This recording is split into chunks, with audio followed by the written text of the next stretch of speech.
time, please just pause for a second and retweet something that has the hashtag stop ADANI, hashtag occupy JKIA. This is Sauti Mwananchi, posted by your very own KOT Sonko Mabonga and Toria and myself.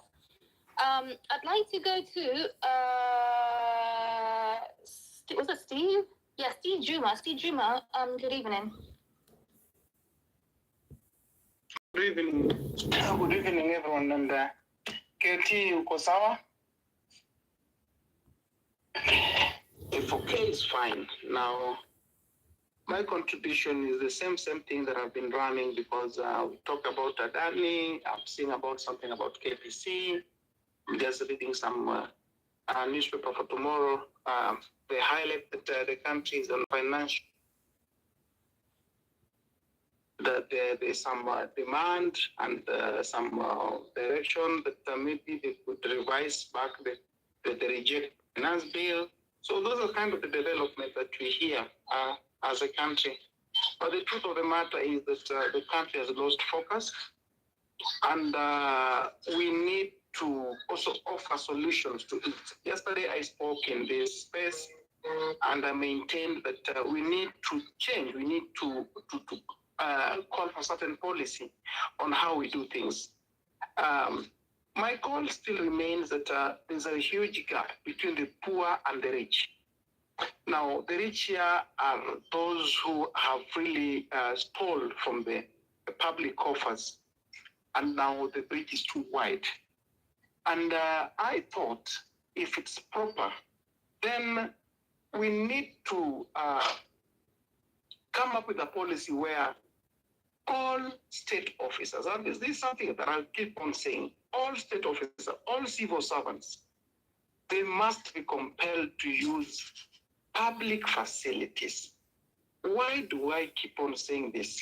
So that we have equity and we enforce service delivery. I want to see, for example, Sakaja gets sick and is admitted at Mama Lucy. Hapo tu wenye wanasema wametengeneza hospitali, wameweka madawa, wameweka kila kitu. Hapo.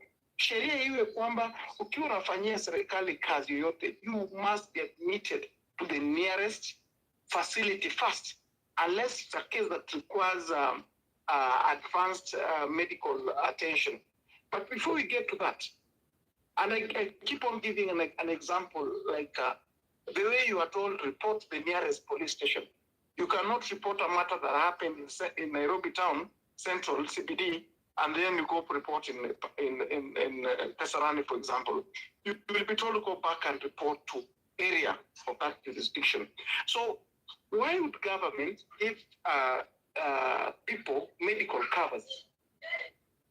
I say this as a civil servant. Why would I be given a medical cover? Then where do I go to? I go to Aga Khan. This is not to say that going to Aga Khan is bad, but mbona wewe mwenyewe unasema umetengeneza hospitali, lakini hutaki kwenda kwa hiyo hospitali? Unataka kuongea tu kwa TV. You don't want to be admitted there. I want Ruto one day akiwa mgonjwa, hata yeye alale Kenyatta Hospital. Iwe sheria lazima upitie hapo before tuone kama hali yako ni tofauti kidogo. So that this will make them now fix.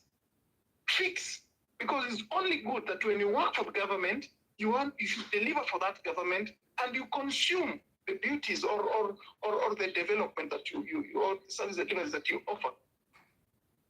Look, for example, you talk about schools. Yesterday, I read something that the government will be going around to inspect schools.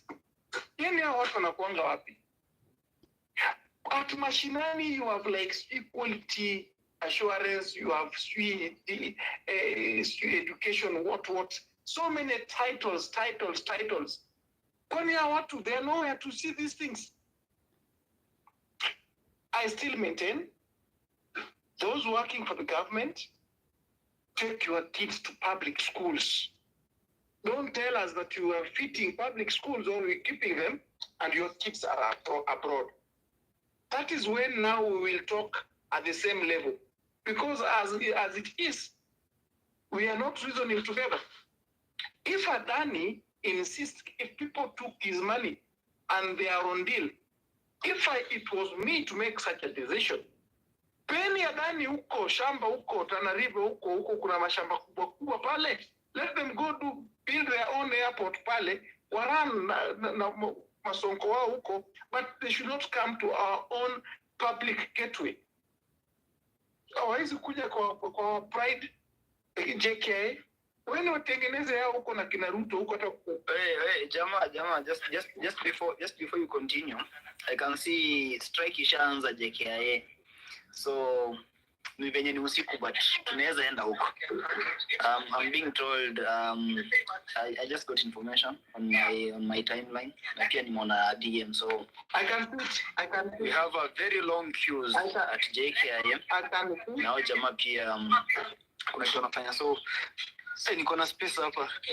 Anyway, let's go. Binti, continue please. Sir, who is speaking? Sorry. Steve, carry on, please. I'm just finishing actually. So those are the issues that I was raising, and I think now we should also now offer solution and come up with policies that also drive us. Because if we keep on lamenting, these people don't care. They've developed thick skin. We'll say anything. Life goes on. Transactions goes on. As usual, the other day I was gagged. I was served on Saturday. Was gagged by KPC not to report on some matter. You people know what was happening at KPC. So why would you gag even the media from reporting on matters of a state institution? Which government sues its citizen or its media for defaming it? How? And that is their tax. Anyway, that's a matter in court. Let me not argue it. So those are the things I'm saying. Kesho watu wafike JKA, wenye wanafika wafike mapema, wenye wanaenda sahi wasafiri salama. Asante. Sir, thank you very much, Steve. Baringioyo, Occupy JKIA, Stop ADANI. There's already strikes happening, already underway. So, well, if you feel like carrying a tent and a sleeping bag, go ahead. We're not going to stop you. But we have to keep this going. Hashtag Stop ADANI. Make sure you retweet that and you make everybody happening. Sorry, who's speaking? One word, please. Okay, go ahead. I can see nimeona post ya the Star wanasema kuna power outage from 5 a.m. to 5 p.m. John. So ni mjipange kucharge simu. Yeah, but these tactics, we would not allow these tactics. Charge your phone. Carry a power bank, whatever you need, just make sure that you have any amount of electrical power available to you before then. Let me just hand back to you for a second, if that's okay. You just carry on. I think it was John Mumo, but he's gone. You just carry on for a second. Okay, I think Big Man was here before. Big Man, you can pick it up. Inject, Occupy JKI and Stop ADANI. That's make sure you talk about it. We keep injecting, yeah. It's okay. Are you getting me, guys? Sure. Yeah. Are you? Yeah, hashtag me Stop JKI.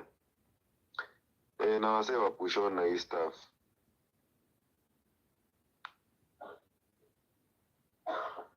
Everyone at okay, I move on.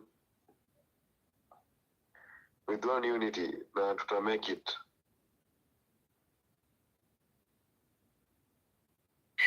Thank you so much for being short and clear. You still speaking? Yeah, I was about to add something. Okay, go ahead. Yeah, mi nikupea tu wase moral ni aje. Wenye watatokea watokee, mi kama wase watakuwa mi ndatokea. Na wase wa nile kupush bana. Manze hii gava imetukalia fala ni aje. Hakuna mse ako happy about the government. Hata wengi tuna regret mbona tulizaliwa Kenya. Hatupatui freedom kaa Kenyans manze. We must make the government ifanye everything we need. Kama si hivyo waende tu home. In fact, hii gava yote inafaa iende home. tuweke another government, a new government, a fresh one. Ni wasee wa kuenge serious. Ukiwa hapo unakaa ukijua wasee wakichoka na wewe ni hivyo, unaenda home. In fact, hiyo story ya JKIA hatuwezi ruliwa na Wahindi na tuko na rulers. We can put our guys there. Mbona walete hawa wasee? Si tuko na hizi tax tunasanya, sijenge hiyo stuff yenye wanataka kusema. Sijui tutakuwa na nini. Our country can do that. Thank you so much. All right. Thank you so much. Yeah, we have capable people, and still the people who are still running the airport are Kenyans. I don't know what's wrong with Kenyans running our own airport. We can organize if it's any change they need to achieve within 30 years. If we bring our heads together, we can make it. We can change on our own. It's not a must for ADANI to come so that our JKIA can be changed or they can build the so-called runways, Yeah, reject, and stop ADANI. We don't want anything to do with ADANI in our country. Anything. They're gonna take over our minerals, our parks. It's not only JKIA. JKIA, it's the whole Kenya. Ruto ni mjanja wase. Haya. So, ni Anthony Ama who was next. Anthony, pick it up. Thank you very much, KOT Sonko, host, the co-host Toria, pamoja na Binti, na wote ambao wanatusikiza popote walipo nchini hata nje. Ningetaka kusema mambo machache kwa jioni hii, kwa vile ambao wametangulia kwa mbele wameweka mkazo mahali inatakikana iwekwe. Number 1, iko team ya negotiators kutoka serikali ya Kenya ambayo wamehusika na hii msakata ya ADANI. Ningeomba tufanye bidii kwa makini, tujue hawa wangwana, sijui kama wako 16 ama 17, tuwajue kibinafsi.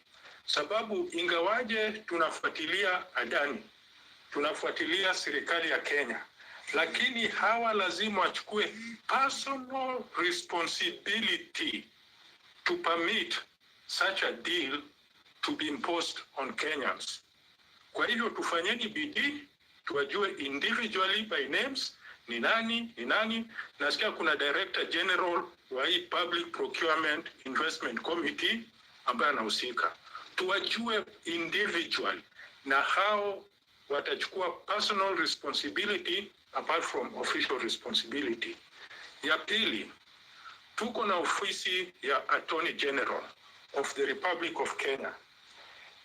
Hiyo ofisi lazima pia imulikwe. Attorney General anaweza kwenda kwa uzingizi kwa njia gani wakati nchi inauzwa? Haikubaliki, na lazima ajibu wananchi wa Kenya kwa njia ambayo inastahili. 3, tuko na parliament yetu, Public Investment Committee, ambayo inatakikana wamulike deals kama hizi ambazo zinahusu national assets. Wanafanya nini wakati JKIA inauzwa? Bunge vile. Leo kuna barua ambayo imetolewa na wakili mmoja mashuhuri Donald Kipkorir, ambayo amesoma the legal aspects of JKIA deal. Na kati ya vitu ambazo negotiators wetu walikubali ni ya kuwa kama kuna shida yoyote kuhusu hiyo kandarasi, haiwezi ikasikizwa nchi za Kenya. Wakakubali hiyo. Cha pili, kama kuna shida yote na hii kandarasi ya ADANI, haiwezi kutatuliwa na bunge ya Kenya. Those 2 items ambazo wangwana walikubali is amounting to treason. Ndio sababu naomba wangwana individually.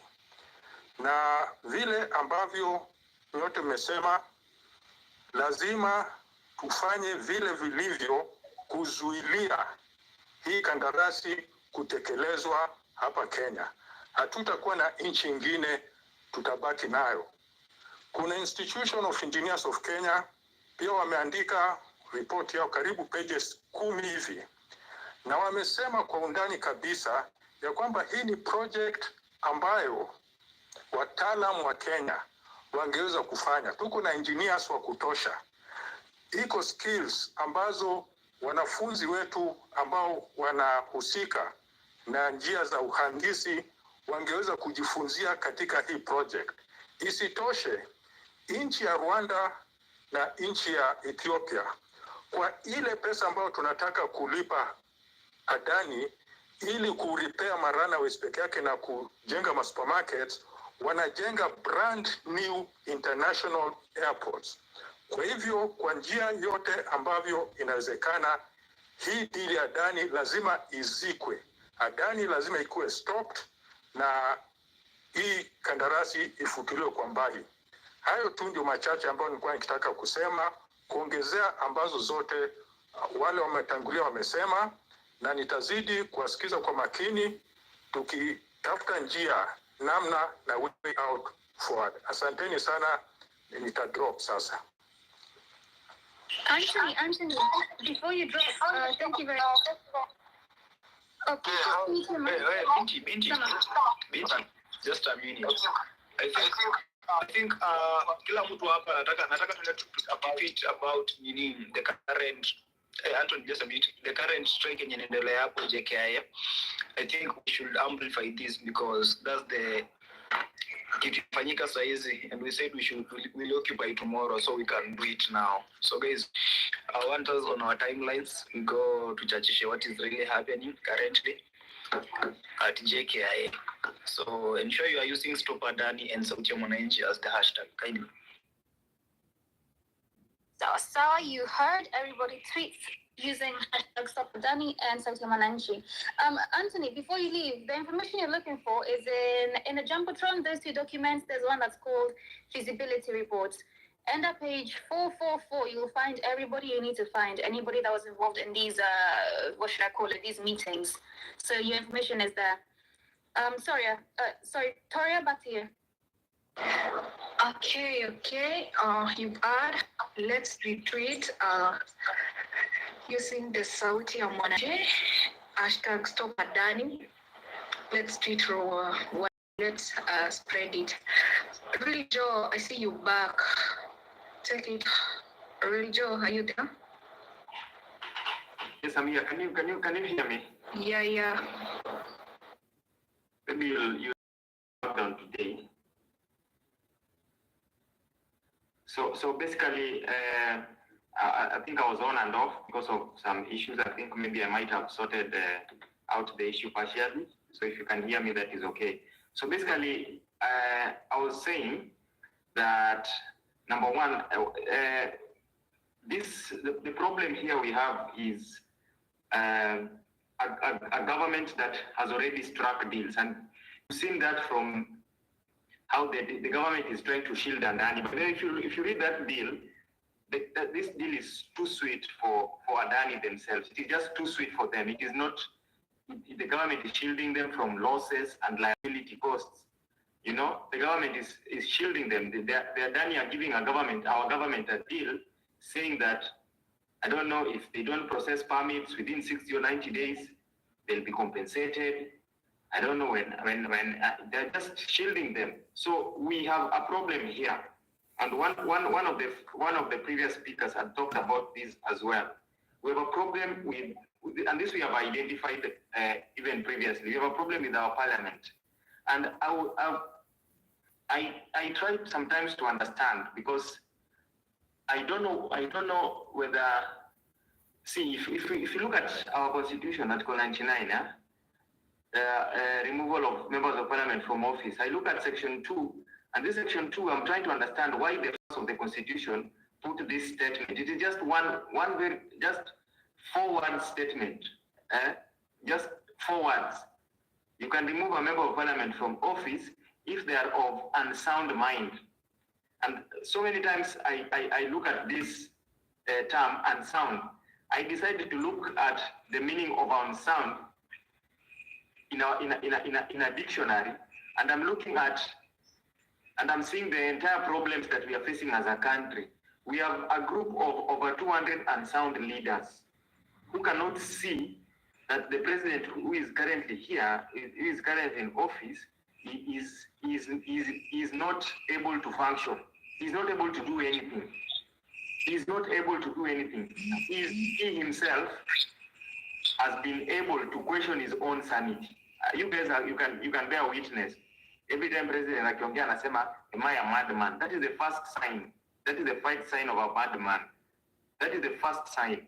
And therefore, we have a group of idiots on one side, because I think unsound mind is an idiot. That's just the best.